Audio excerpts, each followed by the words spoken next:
तो आदाब, नमस्कार, गुड इवनिंग, सत श्री अकाल। एक बार फिर आप तमाम लोगों का स्वागत है क्राइम तक की कहानी के इस एपिसोड में। उम्मीद है पूरी फैमिली अच्छी होगी, अपना और अपनों का ख्याल रख रही होगी। आज की कहानी सुनाओ उससे पहले वो तस्वीर जिसका इंतज़ार पूरी दुनिया को था। 4 एस्ट्रोनॉट सुनीता विलियम, जिनमें से एक सुबह 3:27 इंडियन वक्त के हिसाब से फ्लोरिडा के समंदर में वो जो कैप्सूल था जिसमें बैठकर वो आई, वो लैंड किया। आसपास में तमाम नासा के लोग थे और उसके बाद उस कैप्सूल से एक एक कर चारों एस्ट्रोनॉट यानी अंतरिक्ष यात्री बाहर आते हैं। सुनीता विलियम जिस तरीके से बाहर आई, उन्होंने वेव किया, मुस्कुरा रही थी। लेकिन जैसा मैंने आपको कल बताया था कि अभी उन्हें फिर से चलना सीखना पड़ेगा। अभी उनका अब रिहैब होगा, ट्रेनिंग दी जाएगी, मेडिकल एग्जामिनेशन, बहुत सारी चीज़ें। इसके बाद फिर जॉन स्पेस सेंटर पहुंचाए गए सारे एस्ट्रोनॉट और वहाँ भी सबने मुलाकात की। तो जो कल वक्त आपको कहानी में पूरा मैंने बताया था, जिस हिसाब से इसमें सेकंड तक को काउंट किया जाता है, और मौसम भी साफ था, मौसम ने साथ दिया। अगर आप देखेंगे जब वो पैराशूट खुला, 4 पैराशूट खुलने थे, चारों खुल गया और फिर लैंडिंग हुई। उस वक्त आसमान देखिए बिल्कुल साफ था और जिस जगह पर लैंडिंग होनी थी उसी जगह पे हुआ। आसपास में बचाव दल और बाकी लोग मौजूद थे। फिर एक बड़े शिप में के करीब लाया गया उस कैप्सूल को और फिर दरवाज़ा खुला और उसके बाद सुनीता विलियम बाहर आई। 3:27 उस वक्त इंडिया में हो रहा था, सुबह के। तो इस तरीके से 9 महीने और 13 दिन के बाद आखिरकार अपने घर, अपने देश, इस धरती पर, इस दुनिया में, इस पृथ्वी पर सुनीता विलियम्स और उनके 3 साथी लौट आए। अब उनकी जगह पर 4 और लोग इस वक्त अंतरिक्ष में हैं। तो अब सुनीता विलियम धरती पर रहेंगी और जब जब वो आसमान की तरफ देखेंगी, यकीन मानिए उन्हें वो आईएसएस और वो स्पेस ज़रूर दिखाई देगा और फिर उनकी तमाम यादें उनके जहन में गूंजेंगी जो उन्होंने 9 महीने और 13 दिन वहाँ बिताए। वो खूबसूरत सारी यादें होंगी। हम आप सिर्फ बातें कर सकते हैं, सोच सकते हैं कि इस धरती के ऊपर की दुनिया कैसी है। तो खुशनसीब लोग होते हैं वो जो स्पेस या फिर मून तक चले जाते हैं और वहाँ की भी दुनिया देख कर आते हैं। तो एक अच्छा अंत हुआ, घर वापसी हुई, सकुशल वापसी हुई। अब आते हैं आज की कहानी के ऊपर। बहुत सारी कहानी आपको सुनाई, कई बार ये मैं डायलॉग मार चुका हूँ, लेकिन कुछ कहानियाँ ऐसी आती हैं जो दिमाग को झकझोर कर रख देती हैं। और एज ए क्राइम रिपोर्टर, मतलब क्राइम रिपोर्टर के तौर पर मैं खुद ऐसी कहानियाँ जब आती हैं तो मुझे लगता है कि कुछ नया है, कुछ अलग है, कुछ डिफरेंट है, तो थोड़ा सा जोश और बढ़ जाता है। अब ये अजीब बात है लेकिन क्या कीजिएगा, पेशे की मजबूरी है।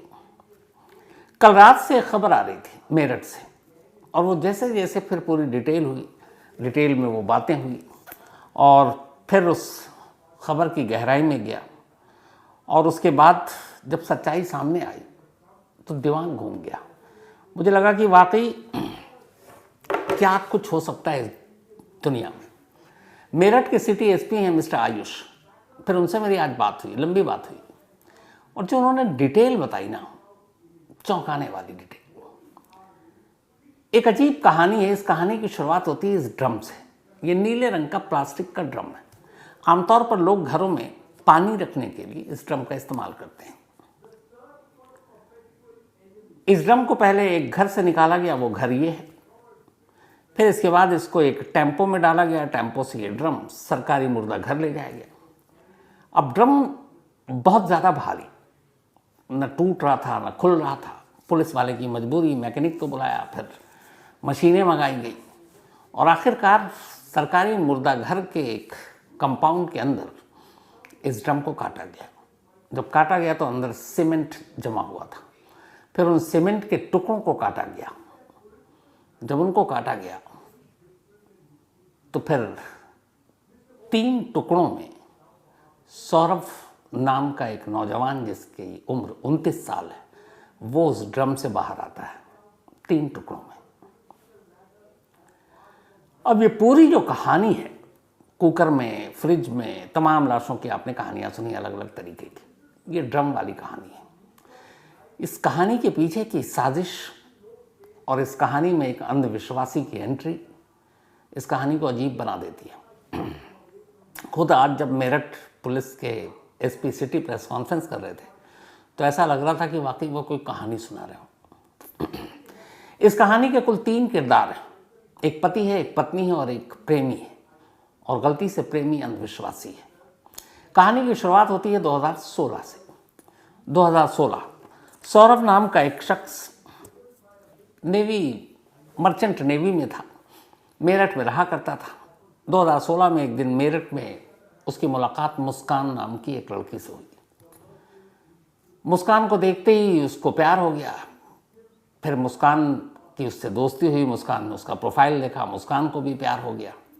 अब दोनों शादी करना चाहते थे, लेकिन सौरभ के घर वाले इस शादी के लिए तैयार नहीं थे। लेकिन मुस्कान और सौरभ बहुत आगे निकल चुके थे। उन दोनों ने घर वालों की मर्जी के खिलाफ जाकर शादी करने का फैसला किया और 2016 में शादी कर ली। शादी के कुछ वक्त के बाद सौरभ वापस लंदन चला गया, क्योंकि वो वहीं पोस्टेड था। फिर लंदन में रहा, फिर वापस आ गया, लेकिन बाद में पता चला कि वो नेवी मर्चेंट नहीं बल्कि लंदन में कुछ और काम करता है। खैर, ये चलता रहा सिलसिला। 2016 से 2019 आ गए, 3 साल हो गए इन दोनों की शादी को। इस दौरान में एक बेटी हुई। अब चूंकि सौरभ ने अपने घर वालों से रिश्ता तोड़ लिया था, इस शादी की वजह से वो मानते भी नहीं थे। जब बेटी हुई तो थोड़ा सा घर वालों का रिश्ता जोड़ना शुरू हुआ। लेकिन अब घर वाले से अलग था, तो वो एक किराए के मकान में रहता था मेरठ में। वही मकान है जहाँ से ये ड्रम निकला। फिर सौरभ वापस चला गया। उसका आना जाना ज़्यादातर साल में करीब 9-10 महीने वो बाहर रहता, 2-3 महीने मेरठ में रहता। 2019 में बेटी होने के बाद फिर 2021 में वो विदेश चला गया। इधर फिर कोरोना आया। अब कोरोना में वापस आया, फिर जाना हुआ। लेकिन इसी दौरान में ये हुआ कि चूँकि ज़्यादातर वक्त सौरभ बाहर रहता, किराए के घर में मुस्कान अकेली रहती। उसकी बेटी थी, बेटी धीरे धीरे बड़ी हो रही है, उसको एक प्ले स्कूल में डाल दिया। प्ले स्कूल जाना लाना ये मुस्कान का काम था। ऐसे ही आने और जाने के दौरान एक रोज़ अब मुस्कान की मुलाकात एक लड़के से होती है। उस लड़के का नाम साहिल शुक्ला। दोनों में बातचीत होती है। साहिल भी उसी के घर के आसपास रहता था। धीरे धीरे दोस्ती होती है, दोस्ती प्यार में बदलता है। चूँकि मुस्कान का पति ज़्यादातर बाहर रहता तो घर में कोई था नहीं, वो किराए के घर में अकेली रहती। तो अब दोनों खुलकर घर में मिलने लगे। 1-2 बार उन घर के अंदर ड्रिंक करते हुए भी मकान मालिक ने देख लिया। मकान मालिक को बड़ा अजीब लगा कि ये कौन लड़का है जो अक्सर घर में आता है, देर देर तक रुकता है। इसी दौरान में 2021 में सौरभ लौट आता है लंदन से। मकान मालिक उसे बता देता है कि तुम्हारी गैर हाजिरी में एक लड़का आता है और मैंने देखा तुम्हारी बीवी उसके साथ शराब भी पी रही थी। तो सौरभ अपनी बीवी के मोबाइल को उठाता, उसमें चैट देखता, उसके चैट पढ़ता है साहिल के साथ, समझ जाता दोनों के रिश्ते क्या हैं। वो अपनी बीवी को समझाता है, बीवी मानती नहीं है, दोनों में झगड़ा होता है। फिर झगड़ा इस कदर बढ़ता है कि साहिल मुस्कान से तलाक लेने का फैसला कर लेता है।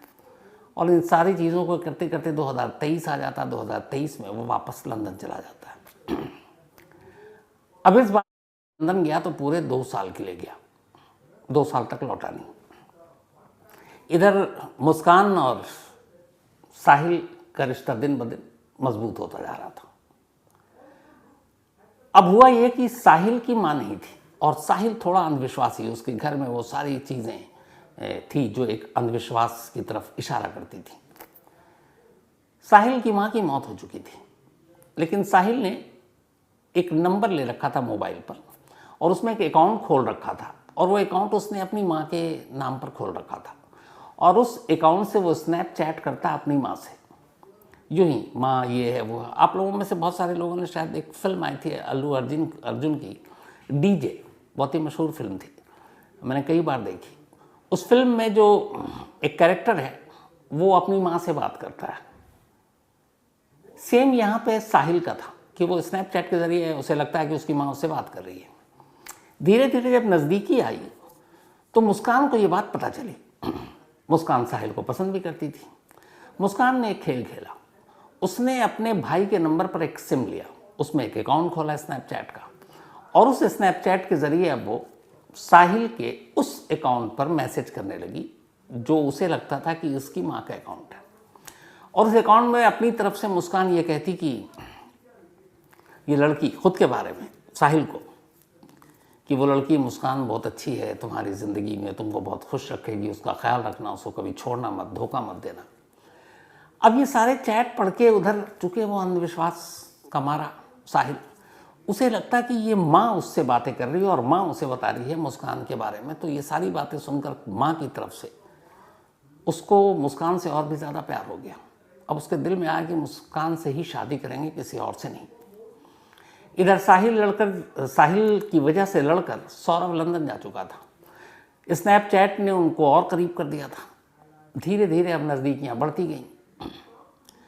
अब आलम ये हो गया कि साहिल बर्दाश्त ही नहीं कर रहा था कि वो मुस्कान अलग रहे और वो सौरभ की पत्नी बनकर रहे। एक दिन उसने कहा कि तुम सौरभ को डिवोर्स दो और मुझसे शादी करो।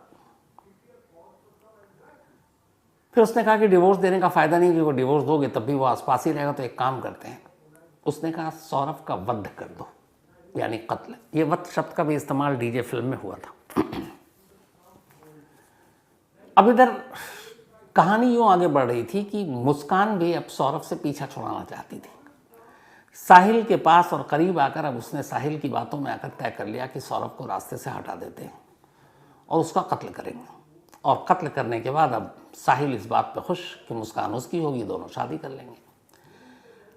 अब दोनों ने प्लानिंग करनी शुरू की। यहाँ से कहानी देखिएगा कि अभी कत्ल हुआ नहीं है, साहिल और अभी मुस्कान को पता नहीं है कि सौरभ कब आएगा इंडिया, लेकिन प्लानिंग शुरू होगी कि अच्छा कैसे मारेंगे। तो अलग अलग तरीके उन्होंने गूगल में सर्च करना शुरू किया। फिर ये हुआ कि नहीं, बेहोशी की दवा देंगे और उसके बाद उसे चाकू से मार डालेंगे। तो बेहोशी की दवा कौन सी होगी, उस पर गूगल में पूरा सर्च किया। फिर हुआ कि चाकू से मारेंगे तो चाकू तो बड़ा होना चाहिए। तो साहिल ने भेजा मुस्कान को, जाओ शॉप जाओ और 2 चाकू खरीदो बड़े बड़े। वो दुकान में गई, 2 बड़े चाकू खरीदे। दुकानदार ने पूछा इतने बड़े चाकू क्यों चाहिए? उसने कहा मुर्गा काटना है इसलिए चाहिए। 800 रुपये के 2 चाकू ले आई। अब ये हुआ कि चलो कत्ल तो हो जाएगा, लाश का क्या करेंगे? तो पहले दोनों ने प्लान बनाया कि लाश को कहीं दफना देंगे किसी सुनसान जगह पर। और वैसे भी सौरभ के घर वाले सौरभ से उतना करीबी तो रखते नहीं है, शादी की वजह से नाराज़ थे, तो कोई पूछेगा भी नहीं और पता भी नहीं चलेगा लंदन में है कि यहाँ है, तो कौन उसकी खबर लेगा। तो लाश को दफना देंगे, दुनिया को भनक नहीं लगेगी। अब ये था कि लाश को कैसे दफनाना है, कितने नीचे दफनाना है, क्या तरीका होता है, ये पता नहीं। तो अब क्या करें ये? तो उन्होंने कहा कि चलो अपने कुछ दोस्तों से पूछते हैं। अब लेकिन दोस्तों से डायरेक्ट पूछेंगे कि लाश को दफनाना, पकड़े जाएंगे।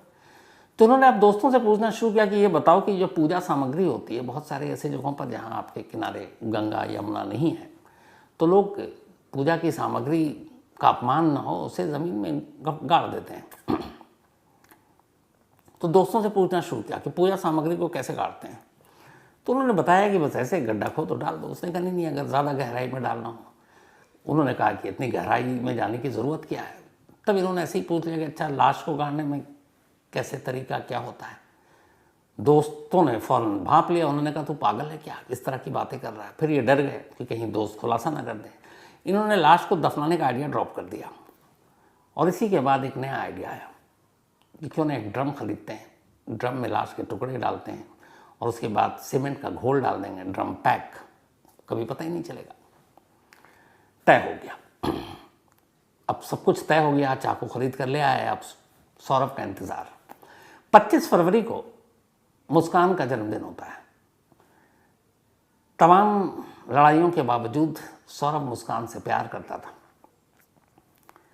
तो अपनी बीवी के जन्मदिन पर ख़ास लंदन से वो मेरठ आया और उसने मुस्कान को बताया कि मैं 24 फरवरी को पहुंच रहा हूँ। 25 को जन्मदिन था, साथ मनाएंगे पति पत्नी और बेटी। तो ये बात मुस्कान ने साहिल को बताई कि 24 फरवरी को वो आ रहा है। दोनों ने तय कर लिया कि ऐन मुस्कान के बर्थडे के दिन यानी 25 फेब 25 फरवरी को ही सौरभ को मार डालेंगे। प्लान ये हुआ कि बेहोशी की दवा सौरभ की शराब में मिलाएंगे, उसे पिलाएंगे और जब वो बेहोश हो जाएगा तो उसे चाकू से मारेंगे। दोनों तैयार। अब 25 फरवरी को मुस्कान का जन्मदिन मनाया जाता है। रात हुई। अब शराब में उसकी बेहोशी की दवा मिला दी गई है, लेकिन सौरभ शराब पीने से इनकार कर देता है, कहता आज मैं नहीं पीऊँगा। अब मुस्कान की सारी साजिश नाकाम हो जाती है, क्योंकि बेहोशी की दवा उसी शराब में थी जिस शराब को उसने पीने से मना कर दिया। अब ज़बरदस्ती पिला नहीं सकती थी, इसलिए ये पहली कोशिश नाकाम रही और सौरभ बच गया।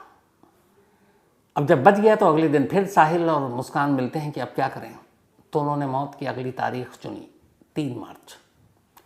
3 मार्च इसलिए चुनी क्योंकि सौरभ और मुस्कान की बेटी का एग्ज़ाम था 2nd क्लास का और 3 मार्च को लास्ट पेपर था जहाँ वो थी स्कूल में। और पेपर के बाद मुस्कान अपनी बेटी को अपनी माँ के पास भेजना चाहती थी ताकि घर में सिर्फ पति पत्नी रहे और कोई हो ना। 3 मार्च की तारीख चुनी गई। 3 मार्च को एग्ज़ाम ख़त्म हुआ। अपनी बेटी को मुस्कान ने अपनी माँ के घर छोड़ दिया जो उसके घर से कुछ दूरी पर रहा करती थी। अब घर में सिर्फ सौरभ और मुस्कान। साहिल ने आइडिया दिया, मुस्कान ने उस पर काम करना शुरू किया। रात आया। अब ये हुआ कि रात आने के बाद जब रात आई कि कहीं इस बार भी शराब पीने से मना न कर दे, तो मुस्कान ने एक खेल खेला। उसने सौरभ का सबसे पसंदीदा खाना बनाया और सौरभ को कोफ्ता बहुत पसंद था। उसने उस कोफ्ते में बेहोशी की दवा मिला दी। रात करीब 9:30 बजे सौरभ ने खाना खाया। धीरे धीरे वो नींद के आगोश में चला गया, बेहोश हो गया। 12 बजे के आसपास अब मुस्कान ने साहिल को फ़ोन किया और कहा कि वो बेहोश हो गया, घर आओ। साहिल घर पहुंचता है। दोनों चाकू निकाले जाते हैं। अब मुस्कान साहिल से कह रही है कि तुम मारो। साहिल अंधविश्वासी प्रेमी है, वो कहता नहीं, अपने पति का वध तुम करोगी, पहला वार पहला खंजर इसके सीने में तुम उतारोगी। मुस्कान की हिम्मत जवाब दे जाती है, लेकिन वो कहता तुम ऐसा करोगी। वो मुस्कान के हाथ में खंजर देता है, वही चाकू उसके सीने के करीब ले जाता है। मुस्कान खंजर को पकड़े हुए, उसके बाद अचानक साहिल उसी हाथ पर जोर से हाथ मारता है और फिर खंजर सीने के अंदर उतर जाता है। थोड़ी देर में सौरभ की मौत हो गई। मौत के बाद अब अंधविश्वासी प्रेमी साहिल उसकी दोनों हथेलियों को काट देता है। काटने के बाद अब वो सर को धड़ से अलग करता है। 2 बैग पहले से खरीद कर लाए थे। एक बैग में सर और दोनों हथेलियां रखता है, एक बैग में धड़ रखता है। धड़ वाला हिस्सा बैग में डालकर मुस्कान के ही बेड के नीचे रख देता है और जो जिसमें सर और हथेलियां थी उसे बैग में बंद कर साहिल रात के 3 बजे उस बैग के साथ अपने घर चला जाता है जो कि पड़ोस में था। अब इधर घर में अकेली है मुस्कान, उसी कमरे में जिस बेड के नीचे उसके पति का धड़ है। लेटने की, सोने की कोशिश कर रही है, नींद नहीं आ रही है, डर लग रहा है। वो साहिल को फ़ोन करती है कि मैं यहाँ अकेले नहीं रह पाऊँगी, मुझे डर लग रहा है। साहिल कहता है मेरे घर आ जाओ। वो रात को फिर साहिल के घर पहुँचती है, दोनों सो जाते हैं। सुबह होती है। अब सुबह वही बैग लेकर साहिल वापस घर आता है। उसके बाद मुस्कान से कहता है तुम मार्केट जाओ, सीमेंट लेकर आओ। वो जाती है, 1 बोरी सीमेंट लेकर आती है। कहता है 1 बोरी से कुछ नहीं होगा, और लो। फिर वो दोबारा जाती है और सीमेंट लाती है। इसके बाद ड्रम पहले से ही घर में लेकर रखा हुआ था, उस ड्रम को लिटाते हैं। उसके अंदर जिस्म के 3 टुकड़े थे, सर, धड़ और दोनों हथेलियाँ, उसको डालते हैं। सीमेंट की बोरी पलटते हैं, उसमें पानी डालते हैं और पूरा ड्रम जो है वो फुल कर देते हैं सीमेंट और पानी से, और साथ में लाश। इसका ढक्कन बंद कर देते हैं। ड्रम को उसी कमरे में छोड़ देते हैं। फिर ब्लैंकेट से वो ब्लीच का ऑर्डर करते हैं, करीब 10 किलो का। वो मंगाते हैं, पूरे घर की सफाई करते हैं। पहला जो साजिश का हिस्सा था वो यहाँ ख़त्म हो जाता है। अब इसके आगे की प्लानिंग भी पहले से थी। ये सब करने के बाद अब शाम हो गई 4 मार्च की। 4 मार्च को दोनों एक कैब बुक करते हैं और उस कैब में बैठकर वहाँ से शिमला के लिए निकल जाते हैं। मुस्कान को मालूम था कि उसके सौरभ के घर वालों को पता है कि वो लंदन से आया हुआ है, तो सौरभ और वो शिमला घूमने चले गए हैं, क्योंकि वो बहुत दिन बाद, 2 साल के बाद आया था वो इस बार। सौरभ के कत्ल के बाद उसका मोबाइल अब मुस्कान के कब्जे में था, तो साहिल के साथ कैब पर निकलती है और सौरभ के मोबाइल से सौरभ के भाई और बहन को मैसेज करती है कि मैं और मुस्कान शिमला जा रहे हैं घूमने, वहाँ से मनाली जाएंगे और वहाँ से कसौल जाएंगे। उधर से भाई बहन के रिप्लाई भी आ रहे हैं। अब ये दोनों वहाँ से चले जाते हैं शिमला, फिर वहाँ से आते हैं मनाली, फिर जाते हैं कसौल, और इस बीच में होली आ गई। तो बहन और भाई पूछ रहा है, मोबाइल तो उठाना नहीं था क्योंकि आवाज़ से पकड़ी जाती, क्योंकि फ़ोन था मुस्कान के पास, तो सिर्फ मैसेज पर रिप्लाई कर रही थी। तो पूछा गया होली में आओगे, उसने कहा नहीं हम यहाँ घूम रहे हैं, होली में नहीं आ पाएंगे। जबकि बड़ा अटपटा लगा कि होली में क्यों नहीं आ रहे, 2 साल बाद तो देश आया था। तो वो सौरभ के मोबाइल से सबको मैसेज करती रही, रिप्लाई करती रही, बताती रही हम सब ठीक हैं, अभी यहाँ घूम रहे हैं, अभी यहाँ घूम रहे हैं। 14 दिन बीत गए, 18 मार्च की तारीख आ गई। कुल 84,000 रुपये थे जो मुस्कान घर से लेकर निकली थी, कुछ पैसे साहिल के पास थे, वो सब खत्म हो गए। अब उसे पता था कि सौरभ के अकाउंट में 6 लाख रुपए, लेकिन उसके अकाउंट से पैसा निकालने में उसे मुश्किल हो रही थी, पता ही नहीं था कैसे निकालें। 18 मार्च को उसने अपनी माँ को फ़ोन किया मुस्कान ने। उसने कहा कि माँ ये बताओ कि सौरभ के अकाउंट से पैसे निकालने हैं, कैसे निकालें। माँ चौंकी। उसने कहा कि जब सौरभ तेरे साथ है, तुम लोग शिमला मनाली साथ घूम रहे हो, तो पैसा निकालने का तरीका मुझसे क्यों पूछ रही हो? तुम्हें पैसे की ज़रूरत क्या है, वो तो सौरभ से मांग लो, सौरभ से पूछो कैसे निकालना है। तब मुस्कान के मुंह से निकल गया कि सौरभ तो है नहीं, वो तो मर चुका है। माँ घबरा गई। ये बात वो छुपा सकती थी, लेकिन उसे लगा कुछ गड़बड़ है, क्योंकि होली पर भी नहीं आई, बेटी यहाँ छोड़ कर गई हुई है। और पहले रिश्ते के बारे में और डिवोर्स के बारे में भी उन्हें मालूम था कि ये गड़बड़ चल रहा है। तो माँ बाप पुलिस स्टेशन पहुंच गए, मुस्कान के अपने, और जाकर कहा कि ऐसी ऐसी बात है और मेरी बेटी ने ये बताया, और वो 14 दिनों से घर पर भी नहीं है। इस दौरान में पैसे थे नहीं। इत्तेफाक से 18 मार्च को ही मुस्कान साहिल के साथ घर लौट आई। इधर घर लौटती है, उधर पुलिस आती है, घर के अंदर दाखिल होती है। घर के अंदर एक ड्रम था, ड्रम इतना भारी कि पुलिस को शक होता है।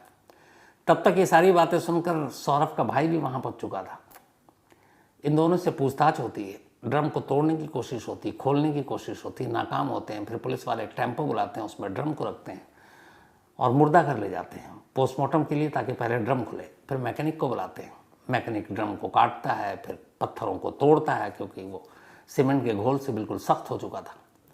और फिर अंदर से लाश के टुकड़े मिलते हैं, 2 हथेलियाँ, एक सर और एक धड़, दोनों पैर।